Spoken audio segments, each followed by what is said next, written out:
Jeg synes, det her program har været virkelig fedt, fordi at det har givet mulighed for, at vi studerende kan komme ud og opleve den virkelige verden. Det har givet mig rigtig mange muligheder for også at arbejde tværfagligt med andre studerende, og det synes jeg har været rigtig givende. Jeg arbejder med den case, der handler om, hvordan man kan fremme viden om seksuel sundhed og rettigheder blandt unge drenge, som har et handicap i Kibera.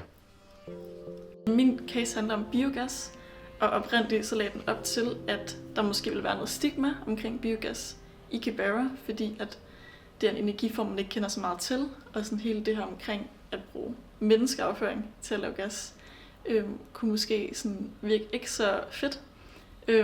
Men det vi så fandt ud af ved at være der, har været, at stigmaet slet ikke eksisterede på samme måde, at folk de er rigtig, rigtig nysgerrige på det.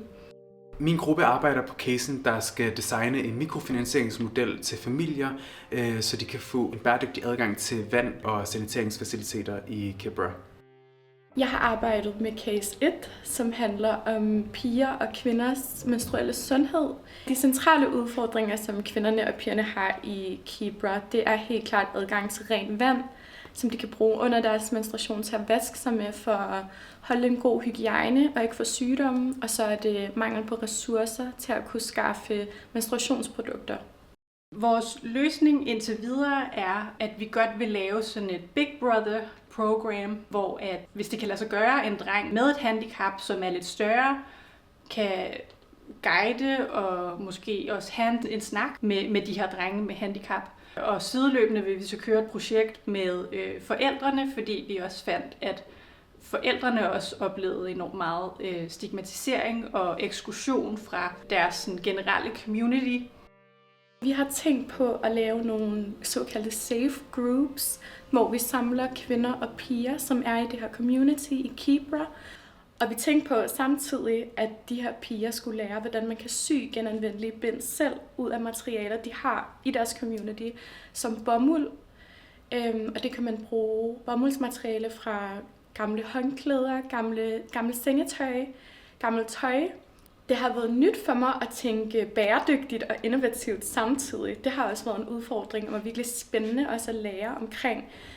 For det er jo svært at tænke bæredygtigt ind i den her kontekst, hvor vi snakker om nogle mennesker, der virkelig mangler mange ting.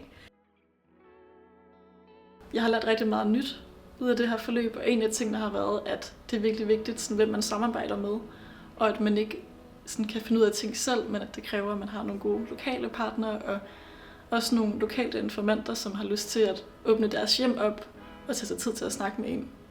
Og så har jeg også lært, at sådan, man ved ikke noget, før man kommer ud og erfarer det selv. Man kan godt sidde herhjemme og have alle mulige idéer, men man bliver ligesom nødt til at finde ud af, hvordan det forholder sig i virkeligheden, før man kommer med løsninger.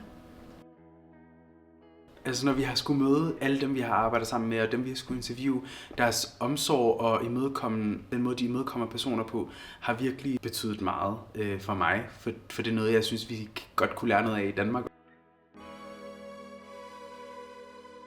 Vi var inviteret i nogle households og var hjemme hos en kvinde, hvor vi sad sådan 5 udefra, og så hende, hvilket ikke er sådan den måske rareste situation at være i. Men vi fik en god samtale og havde en sådan god dynamik. Og til sidst så lavede hun sådan en bøn for os, inden vi skulle gå, og det var bare virkelig rørende og virkelig sødt. Så alle dem, der har muliggjort, at vi kan komme og gøre det her, er sådan det, der har gjort indtryk på mig. Der har været mange, der er kommet med et eller andet initiativ fra Vesten, og så har de sat et eller andet op, og så har de skrevet det igen, og uden at give viden med til, hvordan man, altså hvis det er noget så konkret som et vandværk, hvordan man holder det ved lige, eller dele, hvis der er noget, der går i stykker, til at reparere det igen. De her mennesker er også meget ops på, at det skulle også være sådan lokale løsninger, og noget, der ligesom er i samarbejde med lokalbefolkningen, og det ikke bare var en eller anden løsning, der kom sådan fra højre og med et andet perspektiv. Så det var virkelig inspirerende og sådan fedt at arbejde på den måde.